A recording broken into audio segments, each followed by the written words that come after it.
Greetings and welcome to week 2 of Theology 3 Online. I hope you guys are doing well. This is your professor, Walter Strickland here.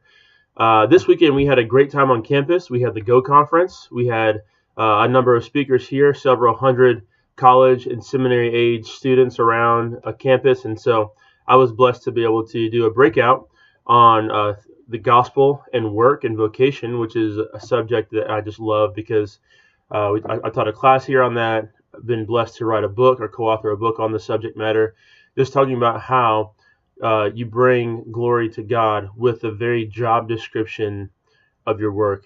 Yes, we are evangelists and we have Bible studies on the job perhaps, but in the very things that we do with our work, we glorify God. So we had a great time talking about that.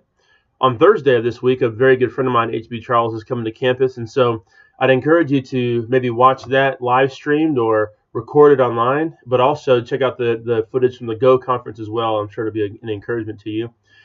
So this week we have lectures, which will be tested on the midterm, and then we have a reading and then also a quiz. This is a fairly light week, all things considered. And so on weeks like this, it's probably a good thing for you, especially this early in the semester, to be considering what you might want to write your writing component on. For those of you guys who are in the seminary who are wanting to get a B or below in the class, you can begin to send me book possibilities for your book review. This goes for the college students as well. Please feel free to send me your book options for your book review. Understand that the college students can still get an A in the class by doing the book review, but for the seminary students, if you do the book review, you are limiting yourself to a B in the class. And for those who are audacious enough to shoot for the A and write the research paper, it's important that you begin to hone your thesis statement. And with a thesis statement, you're essentially telling me what you're talking about and then telling me what you're saying about what you're talking about. So oftentimes we have a huge subject that we're trying to deal with, but then we not only have to figure out what we're talking about, we have to figure out what we're going to say about it. And so that is essentially what a thesis statement is. It's the fundamental building block, or as we say, oftentimes in Christianese, the cornerstone of the project is the thesis statement. So feel free to send me that. I love to interact with you about your papers on any different level. The more you interact with me about your paper, the better grade you will get, I assure you. So I love doing that sort of work as a fellow nerd.